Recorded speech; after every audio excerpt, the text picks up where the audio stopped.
Louvado seja nosso Senhor Jesus Cristo, para sempre seja louvado. Meus amados irmãos, recebi mais um vídeo do irmão protestante, irmão separado protestante Lucas Banzoli, que pega um tiroteio de informações sobre parte da história da igreja e muitas delas desconexas umas das outras, e com isso ele vai fazendo com que as pessoas, nesse mix de informações que ele vai colocando, algumas verídicas, algumas que são inverdades, ele faz um mix como se estivesse passando dentro de um liquidificador e fica esse tiroteio de informações e nada de formação. Ninguém é formado, é informado de coisas que muitas vezes algumas são verdades, outras são fakes. Mas assim as pessoas acabam achando, acabam dando crédito ao que ele diz, e muitos até podem deixar a igreja por conta dessas coisas. Quando ele vem falar sobre os reformadores, e ele vem dizer que Henrique VIII, na Inglaterra, é conhecido como um dos reformadores, e quem deu o maior passo para a reforma protestante na Inglaterra foi Henrique VIII. E fez isso por quê? Fez isso porque queria pecar contra o mandamento, ou melhor, o sacramento do matrimônio. Assim como João Batista perdeu a cabeça, veja, João Batista perdeu a cabeça porque era zeloso do matrimônio e disse a Herodes: olha, tu não pode ficar com Herodíades, a mulher do teu irmão Filipe. Então, por causa disso, Herodes, juntamente com Herodíades, que pede a cabeça de João Batista, degola João Batista. Então, Henrique VIII cometeu o mesmo pecado que Herodes estava cometendo. Cometia o mesmo pecado, o pecado de adultério. Então, quem peca com o pecado de adultério está pecando gravemente contra um sacramento, e o sacramento do matrimônio, que foi elevado a sacramento e foi comparado com o amor de Cristo e a igreja. Então, Cristo, um só esposo, uma só esposa a igreja. Então, não tem como conceber o adultério. O adultério rompe a maior intimidade que duas pessoas podem ter, que é a intimidade do matrimônio. Por isso, os dois serão uma só carne. Mas ele vai falar aí um monte de coisas, mas vamos dizer que ele esteja falando aí. Vamos supor que não é verdade, mas vamos dizer que é verdade que ele está falando, e com isso ele tenta dizer que Henrique VIII nunca se tornou protestante, nunca rompeu com a Igreja Católica. Mas vamos ver o que é que ele diz. Você já deve ter ouvido falar que a reforma protestante na Inglaterra começou com o rei Henrique VIII por causa do seu divórcio com Catarina de Aragão. Acontece que Henrique VIII nunca foi protestante e se manteve católico até o fim da vida. Veja, não foi divórcio. Henrique VIII não se divorciou, Não se divorciou. Henrique VIII viveu em adultério por toda a vida. Por quê? Porque na Igreja Católica, Lucas Banzoli, você fala de coisas que você não conhece. Na Igreja Católica, o sacramento do matrimônio é indissolúvel. Em condição nenhuma pode haver divórcio, como vocês dizem. Divórcio é coisa de pagão, é coisa de quem se casa apenas no civil. Aí, se não se dá bem, se divorcia. Mas na Igreja Católica, uma vez casado, casado para sempre. É indissolúvel. O sacramento do matrimônio é a imagem perfeita daquilo que é a união de Cristo com a igreja. Quando os dois se unem, se torna uma só carne. Por isso, Cristo e a igreja é a mesma coisa. Cristo é a cabeça, a igreja é seu corpo. É um só. É uma coisa só, Cristo e a igreja. Quando um homem e uma mulher se unem em matrimônio, legitimamente, como diz São Paulo, na carta aos Coríntios, primeira carta aos Coríntios, capítulo 7, versículo 39, ele vai falar que a mulher está livre do primeiro casamento se o esposo morrer, e depois ela pode casar com quem quer que seja, contanto que seja no Senhor, ou seja, que seja no sacramento do matrimônio, não um casamento civil, como muita gente vive. Essa união é indissolúvel. Como Cristo se une à igreja, é indissolúvel. Cristo está unido à sua igreja e jamais se separará da sua igreja. E ele vai dizer, isso é um grande mistério. Digo, São Paulo também falando aos Efésios, isso é um grande mistério. Digo, a união de Cristo com a sua igreja. Como também a união entre um homem. Como é que um homem e uma mulher, quando se unem no sacramento do matrimônio, se torna uma só pessoa, uma só carne? Como é possível se tornar uma só carne? Então, não é divórcio, não é divórcio. Henrique VIII simplesmente não se divorciou e continuou católico. Ele rompeu, né? Ele caiu em pecado mortal, rompe com o sacramento do matrimônio, rompe no sentido assim de abandonar o sacramento, pecar contra o sacramento, né? Considerar o sacramento uma coisa supérflua e qualquer, né? O casamento não, o matrimônio. E é isso que ele faz. E você vem dizer, não foi só por causa do divórcio, mas ele continuou católico. Vamos ver o que é que ele continua dizendo. Sim, ele apenas rompeu com o Papa, mas não com as doutrinas católicas. Anos depois... Sim, ele apenas rompeu com o Papa, não com as doutrinas católicas. Veja simplesmente o que é romper com o Papa, tá certo? Eu vou mostrar para você o que é romper com o Papa. Quando alguém que é católico rompe com o Papa, o que é que acontece? Vamos ver. Vamos ver se simplesmente ele só rompeu com o Papa e continuou católico. Vamos ver. Catecismo da Igreja Católica, no parágrafo 28.9, que você gosta muito de usar o catecismo, mas de forma descontextualizada. O Catecismo da Igreja Católica, no parágrafo 28.9, vai dizer assim: o que é um cisma? A recusa, veja, cisma, a recusa de rejeição ao sumo pontífice. Quem é o sumo pontífice? Aquele que faz as vezes de Cristo na terra, o Papa, o bispo da Igreja de Roma, da Igreja Universal.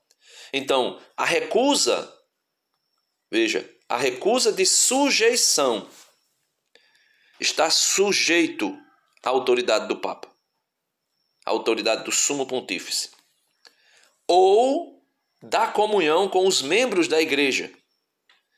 Ele não separou-se, ele não rejeitou somente a autoridade do Papa, não. Ele rejeitou a comunhão com toda a igreja fora da Inglaterra. Com toda a igreja fora da Inglaterra. E ainda com bispos da Inglaterra que não se submeteram a ele. Então ele rompeu com o sumo pontífice, recusou, né, a recusa de sujeição, de se submeter à autoridade do sumo pontífice. E também a comunhão com os membros da igreja, a ele, ao sumo pontífice, sujeitos. Então, todos aqueles que são sujeitos ao sumo pontífice, que eu rejeito a comunhão com eles, foi o que Henrique VIII fez na Inglaterra, e também, quando eu rejeito a autoridade e a sujeição ao sumo pontífice, eu me torno um cismático. Acho que você já ouviu falar cisma do Oriente, cisma do Ocidente, os dois grandes cismas. As igrejas católicas do Oriente que romperam com o sumo pontífice tornaram-se assim as igrejas ortodoxas. Ou seja, igrejas que têm a mesma fé, diferente do Henrique VIII, né? Tem a mesma fé, acredita nos mesmos dogmas, mas estão, vamos dizer assim, desmembrada da comunhão com o sumo pontífice e os demais membros da igreja que estão sujeitos a ele. Cisma do Ocidente. Você conhece muito bem, você é protestante. Lutero rejeita a autoridade do Papa, rompe com o Papa, rejeita várias doutrinas católicas, por isso Lutero não é somente cismático, mas também é herege. Veja, Catecismo da Igreja Católica, parágrafo 28.9. Chama-se herege,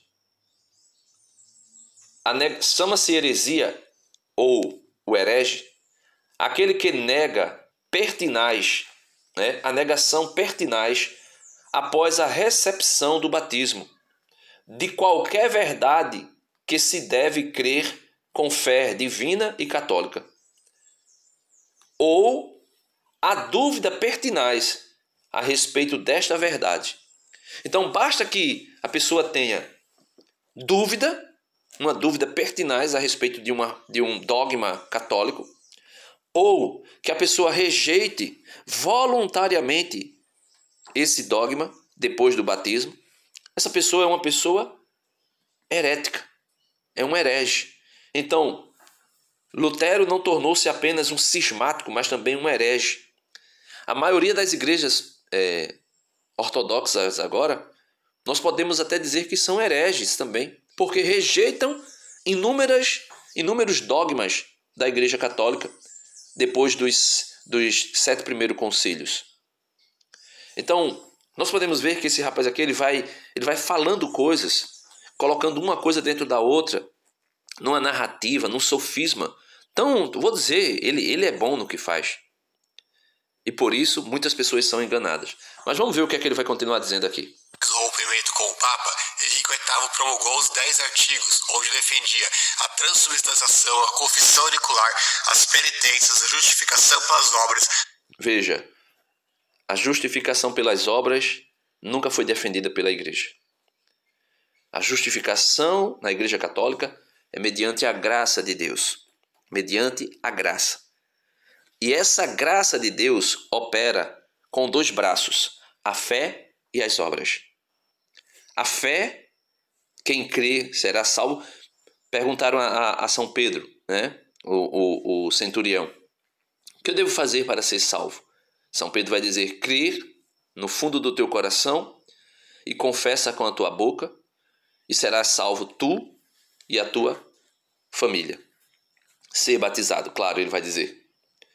E São Tiago vai dizer na sua carta essa que Lutero, quem quiser ver o que eu estou falando vindo de um pastor luterano, o pastor César, tem um pastor César bem magrinho ele, de barba, um homem muito educado, né? Esse pastor César ele vai dizer que Lutero queria de fato tirar a carta de São Tiago. Lutero queria tirar o Apocalipse da Bíblia. Lutero queria tirar a carta aos Hebreus da Bíblia. E sobre a carta de São Tiago, Lutero dizia que era uma carta de palha. Ou seja, o que é uma carta de palha? Ele dizia que deveria ser tirada da Bíblia e jogada para ser queimada no fogo. Tudo isso por quê? São Tiago, capítulo 2, versos do 14 ao 26. São Tiago vai mostrar que sem as obras, a fé, Banzoli, a única fé e somente a fé que vocês aí tanto argumentam, não salva. Ele vai dizer que a fé sem obra é morta. A fé é como um corpo sem alma, é morto. Sem espírito, é morto. E no versículo 24, Tiago 2, 24, veja o que São Tiago vai dizer. São Tiago vai dizer assim, vede, ó homem, como o homem é justificado pelas obras e não somente pela fé. Isso quando entrou nos ouvidos de Lutero e caiu no coração de Lutero, deixou Lutero maluco. Lutero começou a blasfemar contra um texto sagrado, contra a carta de São Tiago, bispo de Jerusalém. Lutero começou a blasfemar, a falar mal, a dizer que aquela carta inspirada pelo Espírito Santo era uma carta de palha e que deveria ser queimada. Por que isso? São Paulo, ou melhor, São João e São Tiago, um certo dia, queria pedir a Deus que derramasse fogo sobre os samaritanos. E Jesus vai dizer, vocês não sabem de qual espírito vocês estão sendo animados. São João, na sua primeira carta, acredito que no capítulo 4, verso 1, eu acho que é isso. São João, primeira carta de São João, capítulo 4, verso 1. E como São João ouviu do próprio Jesus dizendo, vós não sabeis de qual espírito estáis sendo animado, na sua primeira carta, isso mesmo, capítulo 4, verso 1, veja o que São João vai dizer. Amados, não acrediteis em qualquer espírito, mas examinais os espíritos para ver se são de Deus. Pois muitos falsos profetas vieram ao mundo. Nisto reconheceis o Espírito de Deus. Todo espírito que confessa que Jesus Cristo veio na carne e é Deus, E todo espírito que não confessa que não confessa Jesus, não é de Deus. E este o espírito do anticristo. Dele ouvistes dizer que virá, e agora ele já está no mundo. Então, São João está dizendo para nós que nem todo aquele que fala em nome do Senhor, Senhor, Senhor, está falando inspirado pelo Espírito de Deus. Então nós podemos ver muito claramente que essa conversa, esse papo de... porque... Aí ele sai colocando inúmeras informações para tentar dizer... Não, ele nunca deixou de ser católico, ele sempre foi... Mentira! Mentira! Isso tem que ser dito claramente, é mentira. Ele rompeu com a igreja, ele rompeu com os membros da igreja na Inglaterra, ele rompeu com o Papa. E dizer que defenda a fé pelas obras, a igreja nunca defendeu a fé pelas obras. A igreja defende a salvação pelas obras. A igreja defendeu e sempre defenderá e nunca mudará a sua doutrina, que o homem é justificado pela graça de Deus, operando com 2 braços, a fé e as obras. A fé sem obra é morta, Lucas Banzoli. O culto às imagens, a invocação dos santos e o purgatório. Mais tarde, ele aprovou 6 artigos, e nessa nova confissão de fé, ele também defendia a transubstanciação, a comunhão em uma só espécie, o celibato... Veja, se ele defendeu a transubstanciação, são muitos, ele coloca aqui inúmeras informações, né, só que desconexas, e a gente precisaria, veja, para falar sobre transubstanciação, culto às imagens sacras, a gente teria muito, seria um vídeo aqui de 1 hora para cada ponto desse, né?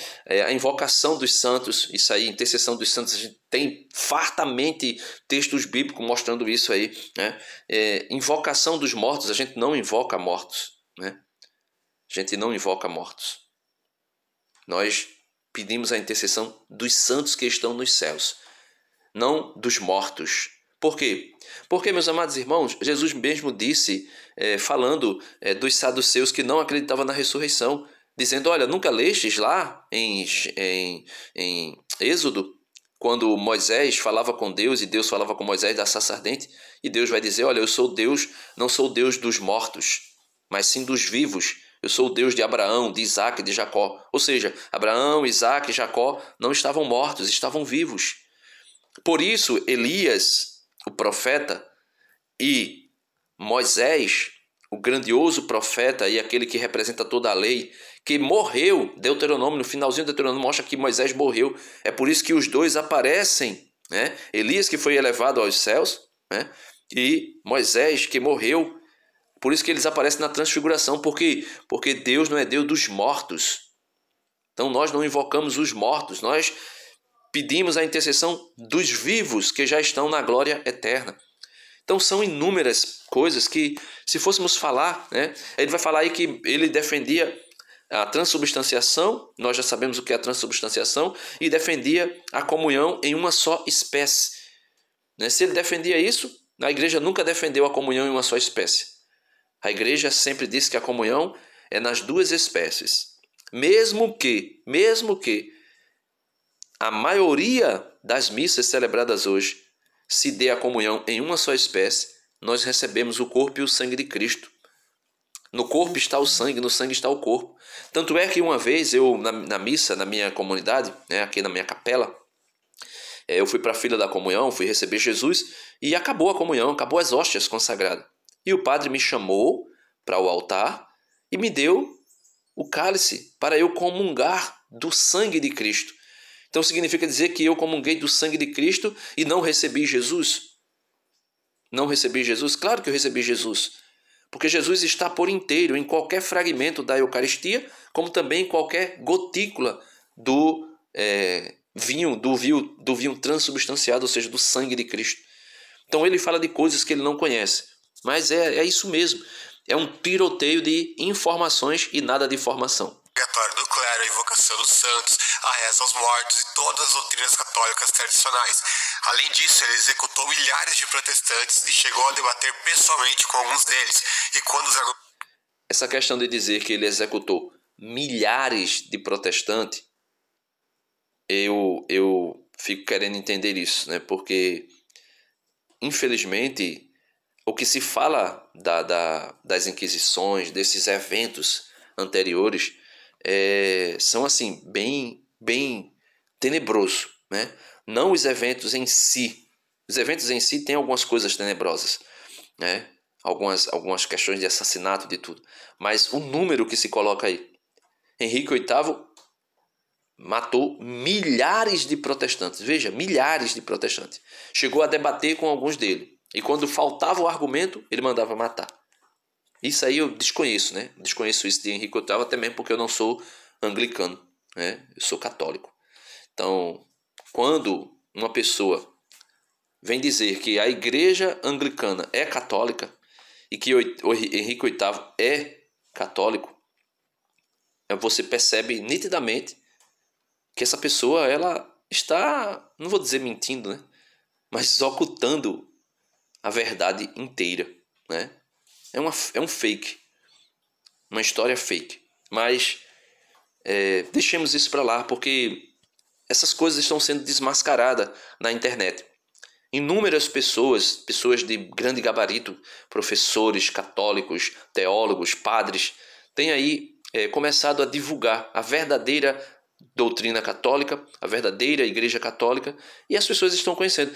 Tanto é que as pessoas estão tendo acesso, e grandes pastores como o Dr. Scott Hahn, como o professor, acho que é Eduardo Faria, o pastor Will, o pastor Jean-Pierre, e tantos pastores que tem aí na internet, que estão saindo desse meio e que estão voltando para Roma. Por quê? Todos os caminhos levam a Roma. Leia Lucas Banzoli, leia a história de conversão do Dr. Scott Hahn e de Kimberly Hahn, sua esposa.